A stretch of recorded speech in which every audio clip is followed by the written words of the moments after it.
Seguindo a nossa sequência, hoje nós vamos falar sobre o elemento ar na astrologia. Você sabe se você tem a preponderância deste elemento em seu mapa? Ou as pessoas mais próximas com quem você convive, você sabe se elas têm a preponderância desse elemento? Isso é a primeira coisa que a gente precisa entender em astrologia para poder compreender toda a teoria. São os pilares de sustentação. É mais ou menos assim como o material astrológico de que nós somos feitos. Assim como uma roupa é feita de seda, de linho, né, de cetim, nós também somos feitos desses elementos esotéricos, né? Então, por que nós precisamos saber qual que é o meu elemento preponderante?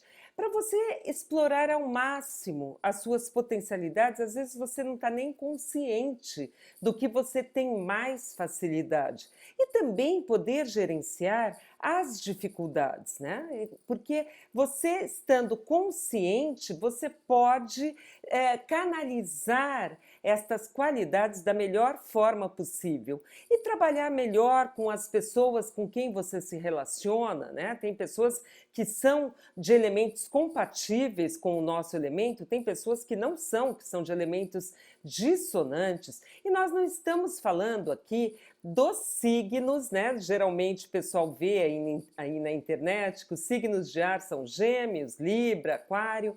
Não é bem disso que nós estamos falando. Nós estamos falando de uma contagem de elementos que nós fazemos aqui no CEAP, nos nossos cursos online, que é muito bacana. É uma coisa que os alunos geralmente gostam muito, que você já começa a enxergar uma pessoa na sua frente, né? Conforme os elementos. E depois nós temos duplas de elementos, temos muitas coisas interessantes. Eu vou explicar melhor o elemento ar na sequência do vídeo.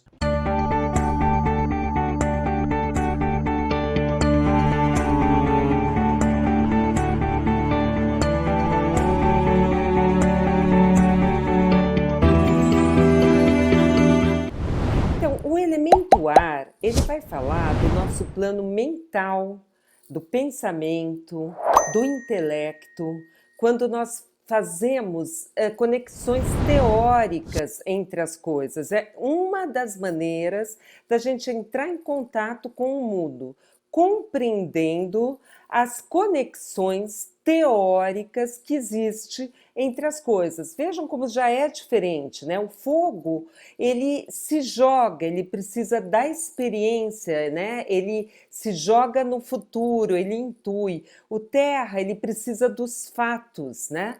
Para poder sentir e acreditar em alguma situação. Para o ar, ele precisa compreender pela via do pensamento, pela via racional, né? O ar, ele se mistura, né? O ar é o mesmo que nós respiramos. Então, ele tem toda essa movimentação entre uma pessoa e outra.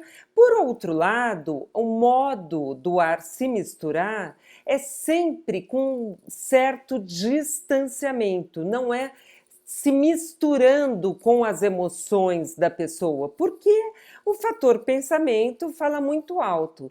Então ele vai estabelecer essa compreensão racional, né, entre as coisas, e aí a gente tem que ver sempre, como sempre, o todo do mapa, né? Vamos supor, existe uma preponderância do elemento ar, ainda tem questões com o planeta Mercúrio, que também nos fala do pensamento, né? Ainda tem os signos de ar estão em determinadas posições no mapa. É um conjunto de coisas, mas tudo começa por esta análise. Então, as pessoas de ar, né, como a gente fala, as pessoas que trazem esse elemento de maneira forte no mapa, elas são lógicas, analíticas, curiosas, críticas, né? Aquilo tudo precisa fazer um sentido em termos da razão, né? Não pode ser uma coisa, porque eu gostei. Aquilo precisa fazer uma conexão e aí, pela razão, a pessoa entende aquilo, né? pode haver uma preponderância da razão em relação à emoção, aí a gente vai ter que ver como que está o elemento água no mapa, né? Por isso que sempre é um todo, e também o ar nos fala da nossa capacidade relacional. Então, as pessoas que tragam o ar bem colocado em seus mapas, essa fluidez, né? Esse se misturar para lá e para cá, esse intercâmbio entre as pessoas acaba se dando de forma mais fácil. Aí é claro que a gente vai precisar ver os planetas, se tem algum conflito, etc. Agora, e se a pessoa tiver um excesso de ar? Bem, um excesso, assim como o nome diz, pode resultar em pessoas muito aéreas mesmo, né? Com pouco pé no chão, pouca concretização, ainda mais se tiver pouco terra, como a gente já viu, o elemento terra, pessoas muito teóricas, né, que não realizam, que ficam ali sempre no mundo das ideias, né, do pensamento. Pode ser aquela famosa pessoa meio desligada, tipo o professor Pardal, né, do lado da história em quadrinhos, estamos falando de excesso, tá? De muita racionalidade.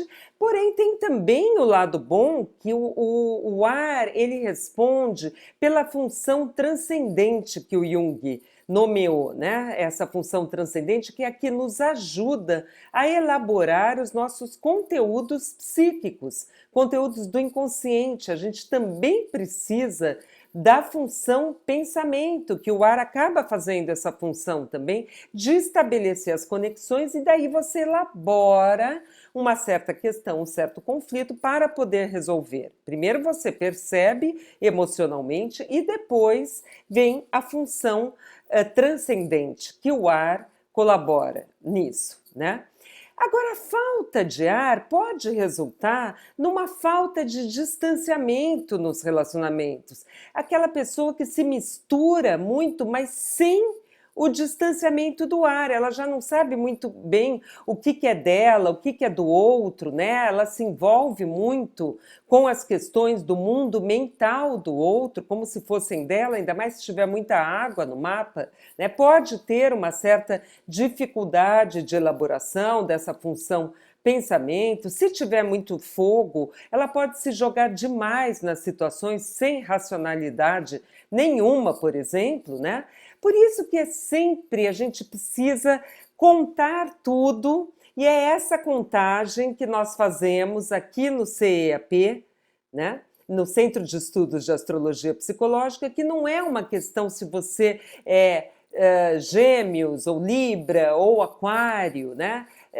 Nós fazemos uma outra contagem, uma ponderação que é muito interessante para nós podermos chegar nessas conclusões, tá? Então não importa somente ter o Sol num signo de ar. Então, se você gostou do nosso vídeo, peço para você curtir, dar o seu like, nos seguir no canal, e abaixo estão todas as nossas redes sociais, tá? Muito obrigada pela sua atenção.